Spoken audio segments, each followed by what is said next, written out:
partir de agora. Porque o tema, como vocês já devem saber, é ação-reação.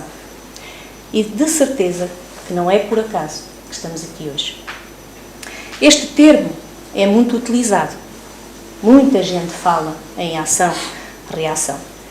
Este termo também se utiliza na doutrina espírita. Ação-reação até deu nome a um conhecido livro da coleção A Vida no Mundo Espiritual. Mas o objetivo aqui hoje é mostrar o que é a ação-reação e entendermos se tudo quanto nós fazemos volta ou não volta para nós. Pensemos naquela história do bumerangue, não é? Então, para nós nos enquadrarmos o melhor possível no que significa ação-reação, eu vou começar por contar-vos um relato, um facto que aconteceu, que é verídico, que ocorreu em Paris, em 1864, portanto já lá vão muitos anos, não é? E que se encontra com maiores detalhes no livro O Céu e Inferno, que eu vos convido a ler. Estou certa que ninguém se arrependerá de fazer. Então, naquele livro, há uma parte que se chama Expiações Terrestres, onde se conta a história, a narração, de um industrial parisiense de nome Letil, aliás, o próprio capítulo do ponto chama-se Letil, que em certo dia, uma enorme quantidade de verniz fervente se derrama de uma das suas caldeiras lá da sua fábrica e jorra-se pelo seu próprio corpo. Agora vocês estão a imaginar, não é? Este episódio foi de tal ordem trágico, grave, que aquela profundidade das feridas teria feito sucumbir qualquer pessoa logo assim, de repente, ou naquela hora, não é? Mas para espanto de todos aqueles que presenciaram aquela situação, o Sr. Letil só veio a desencarnar depois de 12 horas de muita aflição e agonia, embora durante essas 12 horas as carnes dilaceradas por aquele verniz lhe fossem caindo aos pedaços. Vejam a gravidade da situação e mesmo assim ele não desencarnava. Ele continuava ali, naquele sofrimento, naquela aflição, assim foi por 12 horas. Ora, claro está que se a nós nos impressiona, a morte deste senhor deixou muita gente inconformada. Porque foi atroz toda aquela situação, não é? Mas especialmente porque aquele senhor era considerado um homem muito bom. E isso ainda deixava as pessoas mais consternadas. Porque as pessoas, a dada altura, perguntavam-se, mas porquê é que teria uma pessoa tão bondosa sofrer tanto, de experimentar uma situação daquelas?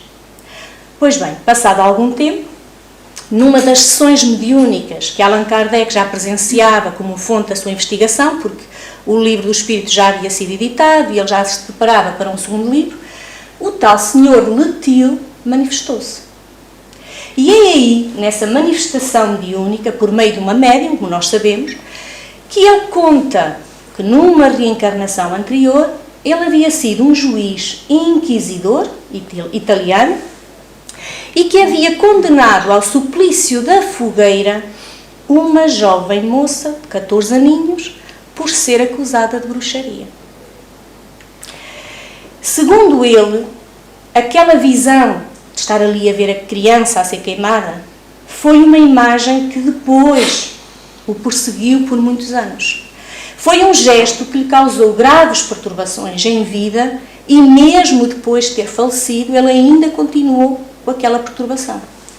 Só mais tarde, ao ser preparado para a nova reencarnação, é que ele próprio diz ter pedido para sofrer algo idêntico, de forma a poder sentir na carne, tal como a miúda havia sentido, não é? O mesmo género de sofrimento infligido àquela jovem, para ver se Deus, com esse gesto, lhe concedia o esquecimento daquela sua ação. Portanto, ele propôs-se a passar por aquela situação. Então, nós vemos depois deste testemunho, o que é que podemos observar? Que realmente na vida, nada se opera por acaso. que há motivos para também nós estarmos a passar por determinadas situações, ou para algumas pessoas ditas tão boas, não é? Que nós também referimos muitas vezes, tenham de se deparar com determinadas atribulações, algumas delas bem difíceis de suportar. Tudo isto se explica numa lei. Será a da ação-reação? É o que nós vamos ver. Para quem desconhece essa lei, conhecida como a lei da ação-reação, ela diz respeito à terceira lei de Newton. Foi Newton que consagrou essa lei.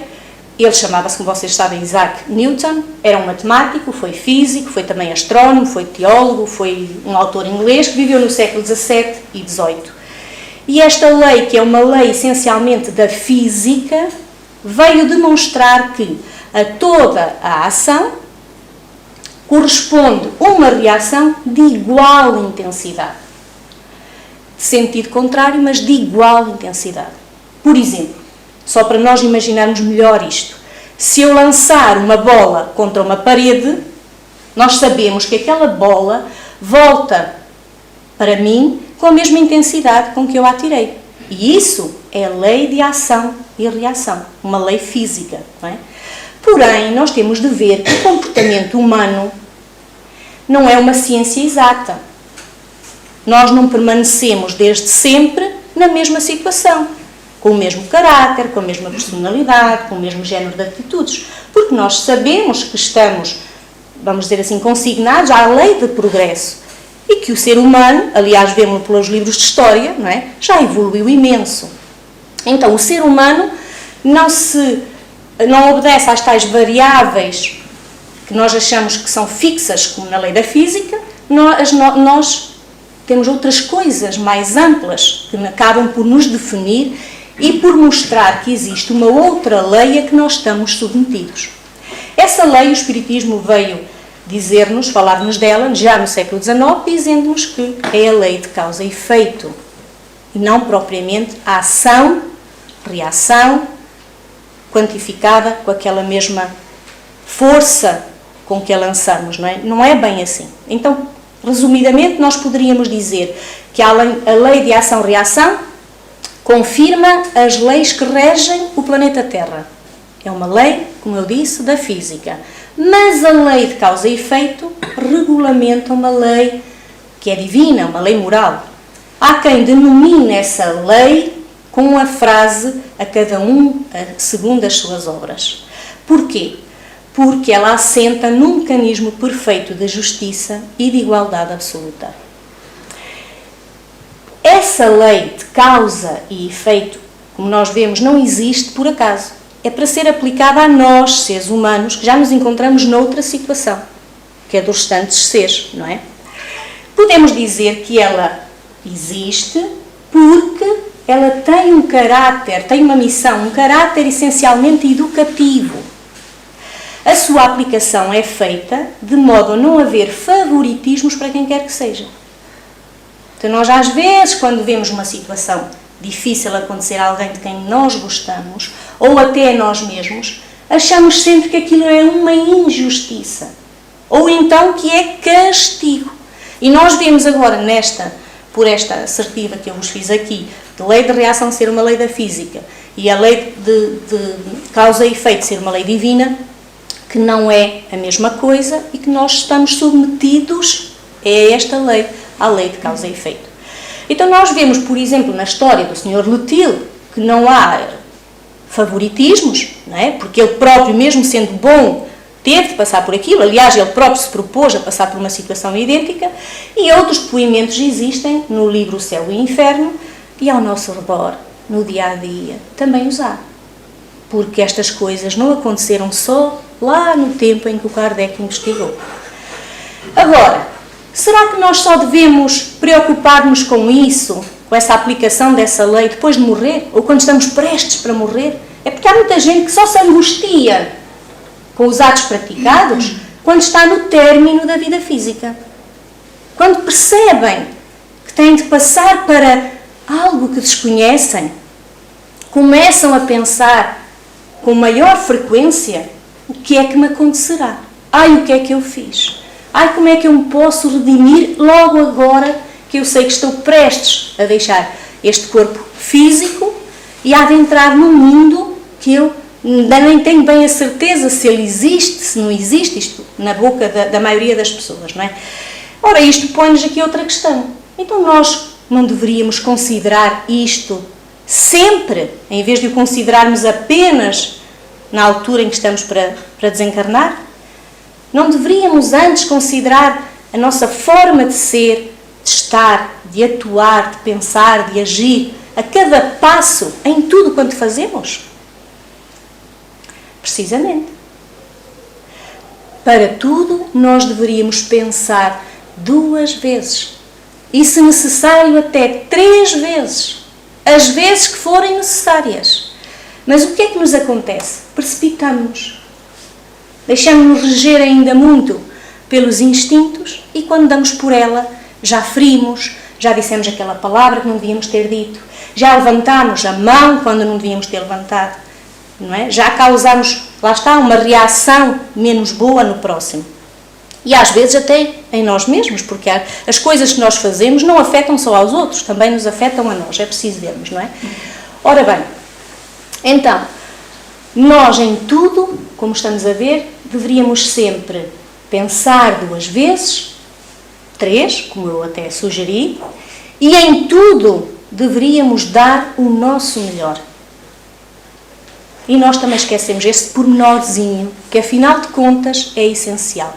Porque vejam bem, nós vamos à farmácia porque estamos doentes. Estamos doentes, estamos mal. O que é que nós esperamos daquele que nos recebe na farmácia para nos dar aquele comprimidinho ou para nos aconselhar a qualquer tratamento? Que ele seja bondoso connosco, que ele nos trate no melhor que puder, que ele tenha em atenção que nós estamos muito mal, que ele nos receite o melhor dos remédios que houver lá na farmácia, não é?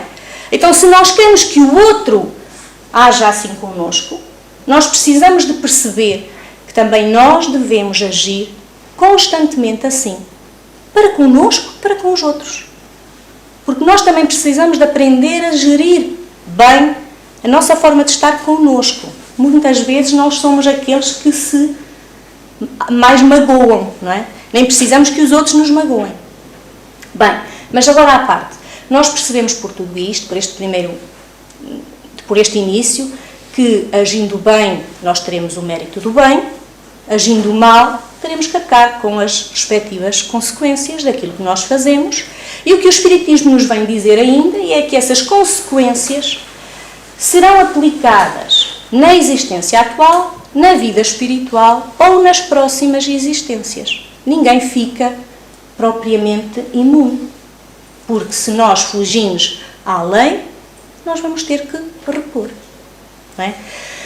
O próprio livro No Céu e no Inferno tem uma frase engraçada que eu extraí para aqui, que diz assim: não há uma única imperfeição da alma que não importe funestas e inevitáveis consequências, como não há uma só qualidade que não veja uma fonte de gozo. Ora, isto também nos dá a pensar, porque nós estamos aqui a ver que o objetivo da lei de causa e efeito é a educação do espírito. Perceberam? Pronto. Não se trata, então, de castigo, mas trata-se de efeitos inevitáveis que vão acabar por ter de ocorrer em virtude do prejuízo que nós causamos a nós ou a terceiros. Ora, o mesmo serve para o contrário. O mesmo serve, por exemplo, com a felicidade ou com a tranquilidade que nós proporcionarmos. Ela também vai redundar em bem, seja para nós, pelo bem que fizemos a nós mesmos, seja para os outros, pelo bem que nós lhes fizemos. Então, se hoje, vamos voltar ao hoje, a pensar naquelas pessoas que estão a passar por alguma situação menos agradável e de quem nós mesmos já tínhamos dito ou pensado, o que é que aquela pessoa terá feito para agora estar a passar por uma coisa destas? Ou então, o que é que eu terei feito para ter de viver agora esta situação? Pois bem, se nós hoje estamos, de certa maneira, a sentir que estamos a passar ali pelo fio da espada, não é? Parece que há sempre ali assim umas coisas na nossa vida que dói. Pensemos novamente não é punição. É o tal mecanismo de educação divina com vista a que nós, com vista a nos impedir a futuros delitos, porque aquilo serve para que nós não voltemos a errar, para que nós aprendamos e não cometamos mais, pelo menos, aqueles erros. Esse é que é o intuito. Isto porquê? Porque Deus põe-se logo como a causa primeira de todas as coisas, não é? E Ele estabeleceu leis, as tais leis chamadas naturais ou divinas. Elas englobam todas as ações do ser humano. As que nós fazemos connosco, as que nós fazemos com o outro e até mesmo as que fazemos com o meio ambiente. Numa fase lá mais atrás, uma fase mais rudimentar, nós estivemos temporariamente submetidos ao seu determinismo divino, ou seja, Deus era mais Ele que nos dirigia do que nós próprios, porque nós não tínhamos condições de o fazer. Mas à medida que nós fomos desenvolvendo, que nós fomos progredindo, aí Deus facultou-nos o livre-arbítrio, transferindo para nós a responsabilidade dos atos praticados. E pela sua infinita bondade, pela sua imensa sabedoria, Ele ainda nos deu outra coisa. Deu-nos a reencarnação, que permite que os papéis se invertam. Então, se eu, noutro tempo, era aquela que, por exemplo, gostava de desgaçar a boca dos outros, arrancando-lhe dentes a sangue frio, se calhar hoje, porque também já evoluí, não significa que tenha que passar, como se julga com a lei da ação e reação, pelo mesmo, mas se calhar hoje trago uns dentes frágeis, uns dentes que caem, e eu não sei bem porquê. Resultado das consequências lá do passado, ou das atitudes lá do passado, certo? Ora, Deus, com tudo isto, com esta forma de nos pôr a pensar, Ele pretende que nós percebamos também que somos todos irmãos, não é? Que nós não devemos ofender ao outro, que se o fizermos, nos serão pedidas contas pelos nossos atos, mas Ele também nos vem dizer, porque Ele é a bondade, não é? Que pela lei de amor, ou seja, praticando o bem, essas falhas cometidas poderão vir a ser atenuadas ou até plenamente sanadas, sem que nós precisemos de passar pelo tal fio da espada, que eu falei há bocadinho. Sem termos de passar pelas tais coisas que não percebemos bem porque é que nos acontecem. Então vamos supor, agora com um exemplo mais prático, que há 300 anos houve um assassinato entre duas pessoas que se odiavam. Já lá vai muito tempo. Como consequência, criou-se naquela altura um processo obsessivo entre os dois. Uma espécie de perseguição, não é? Durante muito tempo. Portanto, um facto real é que se deu um assassinato, aquele assassinato provocou um agravo à lei de Deus, logo precisa de ser reparado. Concordam? Pronto. Mas, entretanto, os 300 anos passaram. E isso não pode ser esquecido. Não pode ser largado como se não tivesse poder algum. Não. Esses 300 anos passaram, permitiram que tanto aquele que cometeu o crime e aquele que sofreu se modificassem. Ou seja, a vítima, se calhar, até já perdoou o assassino, 300 anos depois, não é? Se calhar o assassino, desculpem, ao longo desse tempo também já enverdou por um caminho de benevolência, de caridade, mudou a sua forma de estar, as suas atitudes. Então seria justo hoje, novamente reencarnados, que se lhe aplicasse a lei, por exemplo, do olho por olho, dente por dente, como nós também ouvimos falar? Será que aquele que matou lá atrás terá ainda de literalmente ser assassinado? Passar pela mesma provação? A ação no bem por parte daquele assassino é óbvio que não o iliba do seu ato praticado. Ele, volto a dizer, eu sei que estou-me a repetir, mas é para nós ficarmos com isto bem na cabeça, ele terá que reparar o seu erro. Ninguém fica imune à lei de Deus, não é? Mas, e agora é que vem o mas, porque a doutrina espírita é consoladora por algum motivo, tem este lado positivo, que nos mostra que os atos benevolentes, a nossa mudança de personalidade, de caráter, pode realmente ajudar a atenuar esses atos atrozes cometidos lá no passado.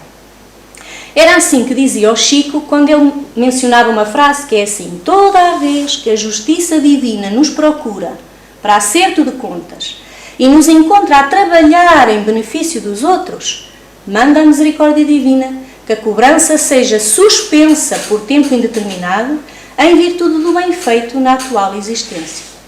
Isto diz muito. Diz-nos também que é preciso empenhar-nos nesse lado do bem para que isso ajude realmente a atenuar o que nós fizemos. Claro que há mais que isso, porque nós não podemos sair daqui com a ideia de eu vou fazer o mal e assim faço o bem e a coisa fica bem. Não é isso que se pretende. Mas percebemos que realmente, diante de alguns erros cometidos por ignorância nossa, por falta de conhecimento, porque o nosso caráter era outro, ainda existe a possibilidade de modificarmos uma coisa que nós fizemos e que nos obrigaria, ou que traria, vamos dizer assim, para nós consequências tão pesadas quanto aquilo que nós praticamos, mas que podem ser realmente atenuadas. Então o passado ainda se pode refletir ou não pode refletir no nosso presente? Pode. E eu posso dizer-vos que nem nada do que se aprende fica perdido, daí a importância de virmos aqui também, e nem nada do que se faz fica esquecido. Estejamos cientes disso. Portanto, hoje, ser mais ou menos feliz, estar mais ou menos equilibrado, que é o que nós também muitas vezes queremos e vemos que nem toda a gente é capaz, são deliberações exclusivas de cada um. São resultado das ações do passado e continua a ser resultado até das ações do presente, porque nós é que caminhamos ora para um lado, ora para outro, de acordo com as escolhas que fazemos. O lado positivo ainda é de que nós não renascemos apenas para resgatar débitos, para acertar contas, para resolver problemas que foram criados noutras vidas. Nós também viemos para amadurecer, para nos aperfeiçoarmos. E isso também é importante termos em atenção. Portanto, independentemente da nossa situação presente, ser mais leve ou mais pesada, ser mais equilibrada ou menos equilibrada, é sempre melhor, vemos por todas estas histórias, por todas estas frases que eu já vos disse aqui, que é sempre melhor semear luz, semear esperança, semear paz, porque afinal de contas o mal não compensa. E nós já começamos a perceber isso, felizmente, não é? Então, cada dia, novas oportunidades. Isso é que nós precisamos pensar. É um novo dia, uma nova oportunidade. Se eu não puder dar mais que as minhas próprias forças, porque também não é isso que se me pede, que eu dê pelo menos o melhor de mim. Que eu sirva, que eu seja útil diante daqueles que estão à minha volta e que precisam tantas vezes de nós. Não façamos só por fazer, porque na realidade, quando somos nós, quando a história se inverte e somos nós a precisar, também gostaríamos que o outro tivesse o mesmo jeitinho para connosco, o mesmo cuidado, a mesma atenção, não é? a mesma amorosidade, pronto. Então, se nós queremos que o universo, como se diz muito por aí, nos devolva, nós também temos que dar do mesmo, senão já sabemos o que vamos encontrar. Então aproveitemos para construirmos, desde agora, o melhor amanhã. Esta é uma das frases que o Espiritismo nos diz, porque o Espiritismo também nos adverte dizendo-nos que a escolha, afinal de contas, é nossa. A escolha não é de Deus, a escolha não é do outro, a escolha é sempre nossa. Então, há algumas considerações que vale a pena nós termos aqui hoje. Se há muito tempo que a ciência sentenciou, lá com o Newton, que a energia atrai energia da mesma natureza, então nós precisamos ter em conta que realmente cada ação que nós desencadeamos vai gerar uma reação, certo? Não é mentira. Eu não estou a dizer que a lei de Newton é mentirosa ou que é falsa, não. Mas mais importante que essa lei é nós refletirmos sobre o que nós temos vindo a fazer, por exemplo, com os nossos dias. Porque se nós estamos sujeitos às leis da física, às leis que regem o nosso planeta, não é? À lei de ação e reação, nós também não podemos esquecer que estamos mergulhados agora na atmosfera do mundo que nós próprios construímos para nós. Seja com as nossas atitudes, seja com as nossas ações, seja com os nossos comportamentos, com as decisões que tomamos, nós é que estamos a construir a nossa própria habitação. Então somos nós, afinal de contas, pela nossa vontade, que ninguém nos aponta a arma à cabeça, mas também pela nossa liberdade de escolha, quem forja fio a fio, dia a dia, desde que nasce até à morte física, a rede daquilo que nós denominamos muitas vezes como destino. Porque nós é que vamos construindo sistematicamente aquilo que um dia olhamos para trás, né, e vemos como na linha do tempo que nós fomos fazendo, que nós fomos sendo. Não é? Então tenhamos mais cuidado com o modo como nós nos movimentamos. Porque nós a cada dia que nos erguemos da cama, muitas vezes só queremos que aquele dia termine rápido. E outras vezes saímos da cama com uma série de coisas para resolver, colocamos na lista e o que mais nós queremos é ver checklist. Tudo feito. Tudo feito. E não nos importamos com o modo como como preenchemos aquela lista, não é? Como resolvemos todas aquelas situações. Mas temos que nos preocupar mais, sim, com o modo como nós estamos, com o modo como nós nos movimentamos, como nós atuamos, como nós falamos, como nós somos para connosco e para com os outros. E porquê? Porque conforme aquilo que nós fizermos hoje, nós já estamos a preparar o nosso futuro. E a vida vai oferecer-nos paz ou lutas, felicidade ou provações, bem ou mal, mediante o que nós escolhermos, o que nós fizermos, não é? Então, eu tenho que chamar a atenção, já fiz isto noutras palestras, mas eu tenho que chamar a atenção mais uma vez para uma coisinha aqui, que nós ainda temos a tendência para achar que existe. É que nós às vezes dizemos assim, ai que sorte teve aquele danado. Tudo lhe correu bem. Nem merecia, mas tudo lhe correu bem. Merecia, não merecia, sorte, azar. O Espiritismo vem nos dizer que nada disso existe. Que é impossível que a nossa vida esteja sob o comando dos astros, como muita gente ainda acredita, ou de outros fatores externos, a não ser os resultantes da lei de causa e efeito, ou seja, da justiça divina. Por aí é que nós nos regemos, e somos regidos, não é? Então, quando Jesus, por exemplo, dizia à humanidade, olhem que é necessário que nos amemos uns aos outros, quando ele veio dizer, façamos aos outros o que desejamos que façam a nós mesmos, quando ele disse, é preciso exercermos o perdão até 70 vezes, 7 vezes. Quando ele ainda dizia, o amor deve ser estendido até aos vossos inimigos. O que é que ele dizia com tudo isso? Ele não fazia outra coisa senão informar-nos sobre a nossa responsabilidade na criação de um mundo melhor.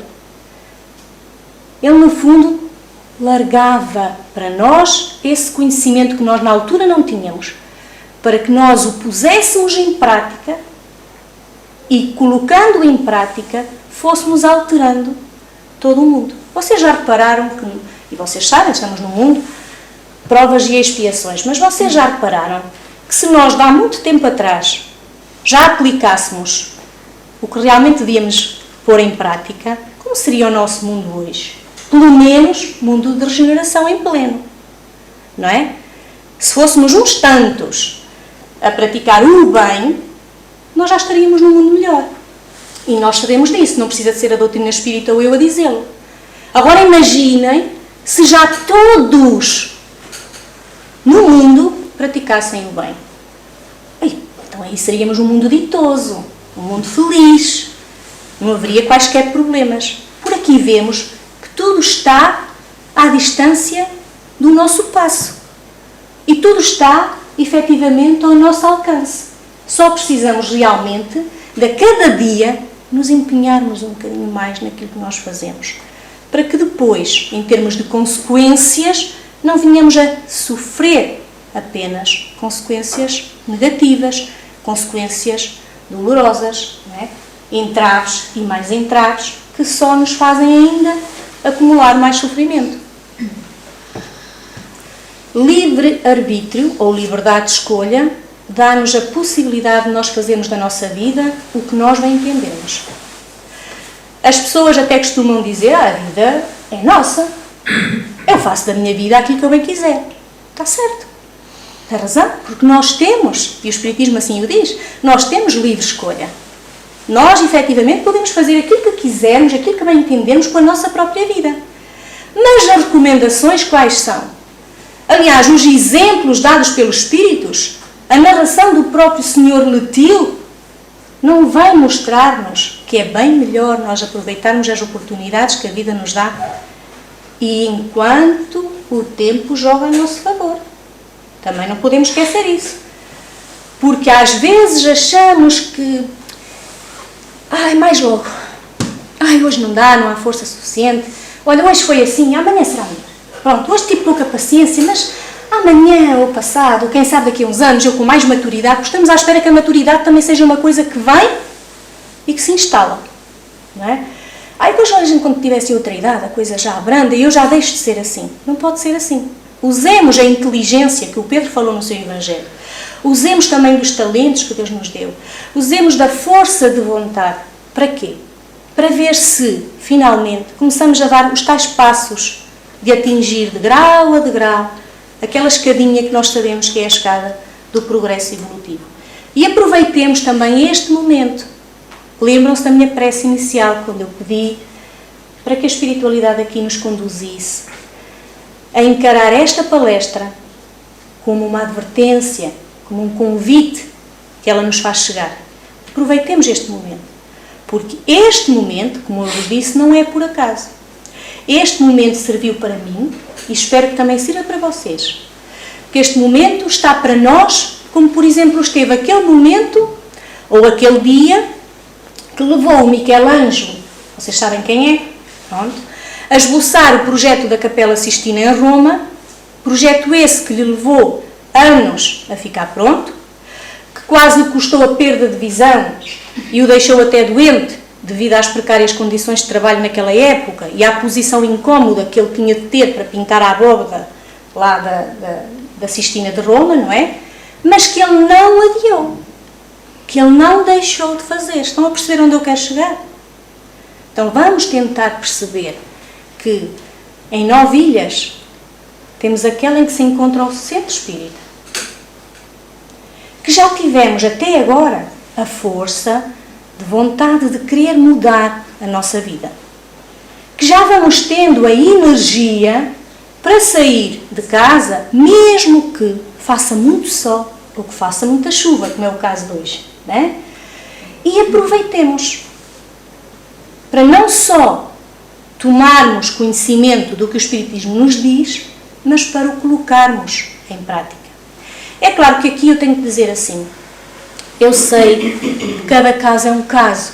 Alguns de vocês devem estar a pensar, mas o meu caso é um caso particular. Sem dúvida. Cada um de nós está a viver a sua própria experiência dentro daquilo que nós mesmos construímos, não é? Mas, embora essa circunstância de vida de hoje seja muito específica para cada um de nós, qualquer um de nós pode, a partir desta realidade, deste conhecimento, começar a pôr em prática o seu próprio projeto individual. Se a lista que nós devíamos fazer era aquela de em que é que eu preciso ainda de melhorar? Porque nós precisamos de fazer essa viagem para nós, de analisarmos mais vezes, não é só lá no início do ano, como muitas pessoas fazem, não é? E depois a lista fica para trás. E além disso, na lista o que vem lá é começar a fazer uma dieta, começar a praticar exercício físico, não é nada de reforma interior. Porque nós ainda nos equivocamos e consideramos que toda a reforma, todo o bem-estar tem que ser externo e tem que ser visível. Vejam que nós adornamos-nos ainda tanto. É com ouro, é com roupas vistosas, é um batonzinho, não é? É um telemóvel bom, é por aí adiante, achando que o bem-estar é isso. Mas depois percebemos que nada disso se traduz em bem-estar interior. Então por aí nós concluímos também que é preciso fazer algo mais, porque as coisas não estão bem encaminhadas conforme estão.